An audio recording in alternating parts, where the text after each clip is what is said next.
जय हिंद दोस्तों, आप देख रहे हैं अध्ययन केंद्र। इस वीडियो के माध्यम से अभी हम पढ़ेंगे लुसेंट ऑब्जेक्टिव का न्यू एडिशन का बुक। पुराना ऑलरेडी कंप्लीट है आपका। अभी पढ़ रहे हैं फिजिक्स। ये इसका 7वां एक्सरसाइज है। आधुनिक भौतिकी पढ़ेंगे, मॉडर्न फिजिक्स। पर स्टार्ट करने से पहले मैथ के लिए अध्ययन केंद्र मैथ चैनल सब्सक्राइब नहीं किया है तो कर लेना, क्योंकि मैंने ये भी स्टार्ट ही किया है और इस पर कई सारे वीडियो मैं अपलोड कर दिया हूँ। सगीर अहमद का मैथ का बुक अभी इस पर चल रहा है, जो आपके एग्जाम प्रोस्पेक्टिव से काफ़ी इंपॉर्टेंट है। चलो शुरू करते हैं। उस चैनल का लिंक डिस्क्रिप्शन बॉक्स में होगा, नहीं तो यूट्यूब पे सर्च करोगे मिल जाएगा आपको।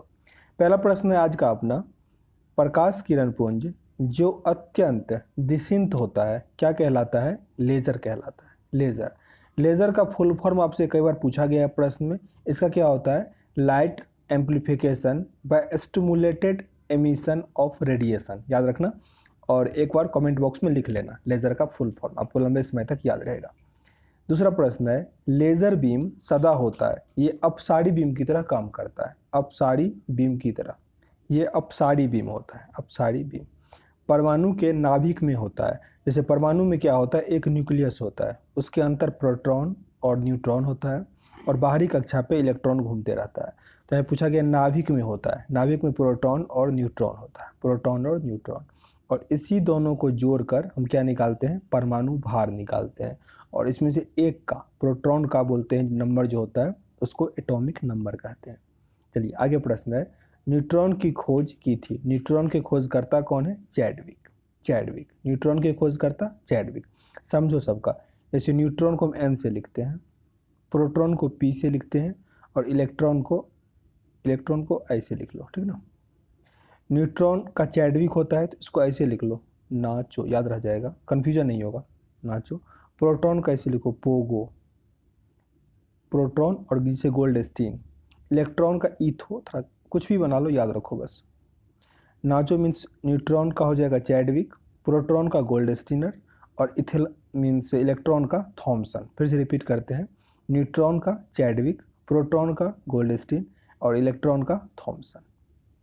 इस सबको एक बार कमेंट बॉक्स में लिख लो, लंबे समय तक याद रहेगा। निम्न में से अस्थायी कण कौन सा होगा? न्यूट्रॉन। लेकिन याद रखना सिर्फ न्यूट्रॉन नहीं, यहाँ पे ऑप्शन में फ्री न्यूट्रॉन रहना चाहिए था। फ्री न्यूट्रॉन क्या होता है? अस्थायी कण होता है। जिस तत्व के परमाणु में 2 प्रोटॉन, 2 न्यूट्रॉन और 2 इलेक्ट्रॉन हो, उस तत्व का द्रव्यमान संख्या कितना होगा? तो कभी भी द्रव्यमान संख्या मतलब एटॉमिक भार में प्रोटॉन और न्यूट्रॉन का संख्या ऐड कर दो। तो यहाँ पे 2 और यहाँ पे 2, कितना हो जाएगा? 4 होगा। आंसर बनेगा अपना बी। नाभिक का आकार होता है, नाभिक का आकार 10⁻⁻15 मीटर, 10⁻⁻15 मीटर। पॉजिट्रॉन का खोज किसने किया था? एंडरसन। पॉजिट्रॉन का खोज किसने किया? एंडरसन ने किया। हाइड्रोजन परमाणु में न्यूक्लियस में प्रोटॉन की संख्या ज्ञात करें। तो हाइड्रोजन का क्या होता है? एटॉमिक नंबर और एटॉमिक मास दोनों सेम होता है, जो कि क्या होता है? 1 होता है। आंसर क्या बनेगा आपका? बी, 1 होता है। उसमें न्यूट्रॉन नहीं होता। न्यूट्रॉन का संख्या अगर पूछता तो हम शून्य पे टिक करते हैं। इलेक्ट्रॉन का खोज किसने किया था? अभी जिक्र किया ईथो मीन्स थॉमसन, थॉ से होगा, थॉमसन। इलेक्ट्रॉन का खोज किसने किया था? थॉमसन ने। किसी तत्व की परमाणु संख्या डैश की संख्या है। परमाणु संख्या क्या होता है? नाभिक में जो प्रोटॉन होता है उसका संख्या। नाभिक में प्रोटॉन की संख्या को हम कहते हैं किसी भी तत्व का परमाणु संख्या या एटॉमिक नंबर। ऑप्शन बनेगा सी। परमाणु में प्रोटॉन रहता है नाभिक के भीतर। प्रोटॉन और न्यूट्रॉन हमेशा क्या होगा? नाभिक के भीतर रहेगा। Option number A. इलेक्ट्रॉन वहन करता है। इलेक्ट्रॉन क्या वहन करता है? 1 यूनिट ऋण आवेश, जबकि प्रोटॉन क्या करता है? वो धनावेश करता है, धन आवेश। और न्यूट्रॉन जो होता है वो उदासीन होता है। समस्थानिक परमाणु में क्या होता है? ये नाम से क्लियर है, समस्थान। स्थान क्या हुआ? Atomic number. तो एटॉमिक नंबर इसमें क्या होगा? सेम होगा। एटॉमिक नंबर हम किससे मापते हैं? प्रोटॉन से। तो प्रोटॉन का संख्या क्या होगा? इसमें समान होगा। आंसर बनेगा आपका ए। समस्थानिक को ही आइसोटोप भी कहते हैं, याद रखना इसको। तो समस्थानिक में क्या होता है? अभी बताए थे कि प्रोटॉन का संख्या समान, मतलब एटॉमिक नंबर जो होगा वो समान होगा और एटॉमिक भार क्या होगा? अलग अलग होगा। परमाणु भार क्या होगा? भिन्न होगा, मीन्स अलग अलग होगा। और परमाणु क्रमांक या एटॉमिक नंबर क्या होगा? सेम होगा। ऑप्शन नंबर यहाँ पे आपका बी बनेगा। किसी परमाणु नाभिक का आइसोटोप वह नाभिक है, मतलब वही समस्थानिक, आइसोटोप मतलब समस्थानिक। तो परमाणु संख्या समान होगा और परमाणु भार क्या होगा, भिन्न भिन्न होगा। मीन्स प्रोटॉन का संख्या वही रहेगा, जबकि न्यूट्रॉन का संख्या क्या होगा, भिन्न भिन्न रहेगा। ऐसे ऑप्शन आपको समझना होगा कि एटॉमिक नंबर हम पढ़ते हैं तो प्रोटॉन क्या होता है, एटॉमिक नंबर को रिप्रेजेंट करता है, और जब उसमें न्यूट्रॉन का संख्या ऐड कर देते हैं तब वो क्या बनता है, एटॉमिक भार बनता है। तो जब ये न्यूट्रॉन का संख्या अलग अलग हो जाएगा तो एटॉमिक भार क्या होगा, अलग अलग हो जाएगा। आंसर अपना बी बनेगा। ऐसे दो तत्व जिसमें इलेक्ट्रॉन का संख्या भिन्न भिन्न हो परंतु उनकी द्रव्यमान संख्या समान हो। हालांकि इलेक्ट्रॉन से आपको कोई मतलब नहीं है, पर द्रव्यमान संख्या सेम हो गया मीन्स भार सेम हो गया, मतलब क्या हो गया, समभारिक होगा, समभारिक। Option number B. जैसे समस्थानिक में गया था स्थान समान होगा, भार अलग अलग होगा, वैसे समभारिक में क्या है, भार समान होगा और परमाणु संख्या क्या होगा, अलग अलग होगा। 18वां प्रश्न है, ऐसे परमाणु जिनके परमाणु क्रमांक समान परंतु परमाणु द्रव्यमान भिन्न भिन्न होते हैं उसे हम क्या कहते हैं, समस्थानिक। समस्थानिक, द्रव्यमान भिन्न भिन्न हो, समस्थानिक। किसी तत्व मीन्स किस तत्व में सर्वाधिक समस्थानिक होता है, पोलेनियम। ये काफ़ी अच्छा प्रश्न है, मैंने कम्युनिटी में भी डाला था यह प्रश्न। तो किस तत्व में सर्वाधिक समस्थानिक होता है, पोलेनियम। ऑप्शन नंबर डी होगा। परमाणु जिनमें प्रोटॉनों की संख्या समान परंतु इलेक्ट्रॉन का संख्या भिन्न भिन्न होगा। प्रोटॉन का संख्या समान मतलब एटॉमिक संख्या क्या होगा, नंबर क्या है, समान है, तो वो क्या हो जाएगा, और भार अलग अलग है तो समभारिक हो जाएगा, समस्थानिक हो जाएगा। इस प्रश्न को फिर से समझ लो। प्रोटॉन का संख्या समान है मतलब स्थान समान है और भार क्या है, अलग अलग है, तो क्या हो जाएगा, समस्थानिक होगा। एक भारी नाभिक के दो हल्के नाभिक में टूटने की प्रक्रिया को क्या कहते हैं, उसे कहते हैं नाभिकीय विखंडन। एक नाभिक दो भारी या दो हल्के नाभिक में टूटेगा उसे क्या कहेंगे, नाभिकीय विखंडन। परमाणु बम किस सिद्धांत पर कार्य करता है, परमाणु बम करता है नाभिकीय विखंडन पर, जबकि हाइड्रोजन बम क्या करता है, नाभिकीय संलयन पर। जहाँ भी हाइड्रोजन का इंडिकेशन हो, जैसे सूर्य में क्या होता है, हाइड्रोजन होता है, या किसी भी तारे में हाइड्रोजन हीलियम होता है, तो वहाँ पे क्या होगा, नाभिकीय संलयन होगा।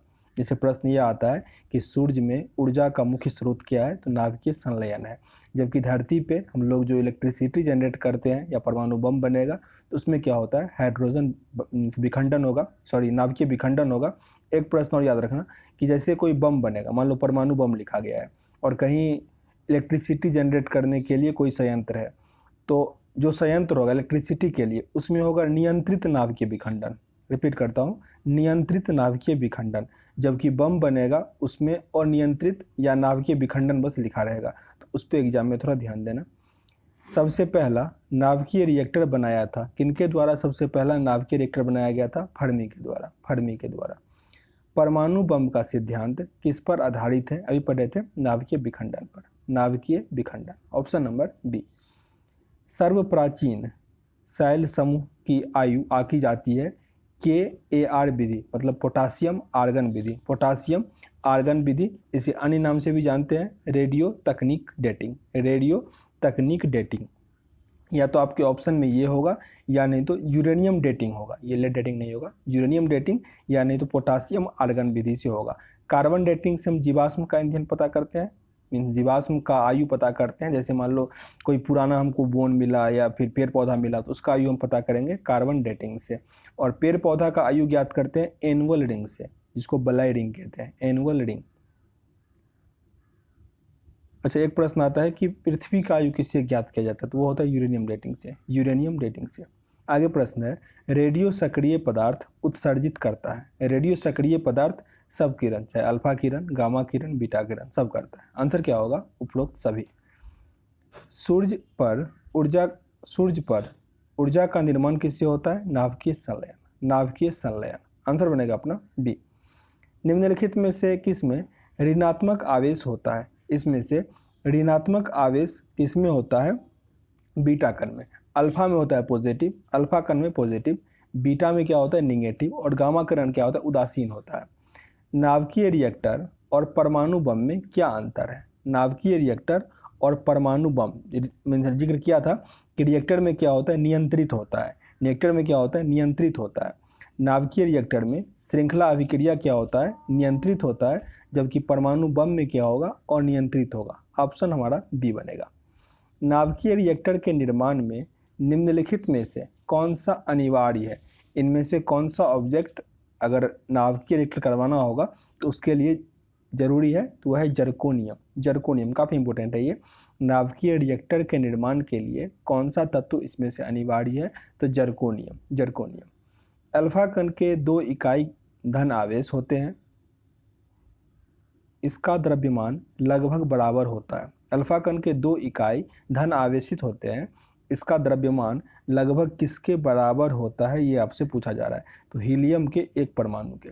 यह भी काफ़ी इंपॉर्टेंट प्रश्न है। अल्फा कण के 2 इकाई धन आवेश होते हैं, जिसका द्रव्यमान किसके बराबर होता है? हीलियम के 1 परमाणु के बराबर होता है। कोबाल्ट 60 आमतौर पर विकिरण चिकित्सा में प्रयुक्त होता है, क्योंकि यह कौन सा एनर्जी मीन्स कौन सा रे उत्सर्जित करता है? ये उत्सर्जित करता है गामा किरण। गामा किरण जिसका प्रयोग हम किसके लिए करते हैं? कोबाल्ट 60 का कैंसर के उपचार के लिए। कैंसर के उपचार के लिए।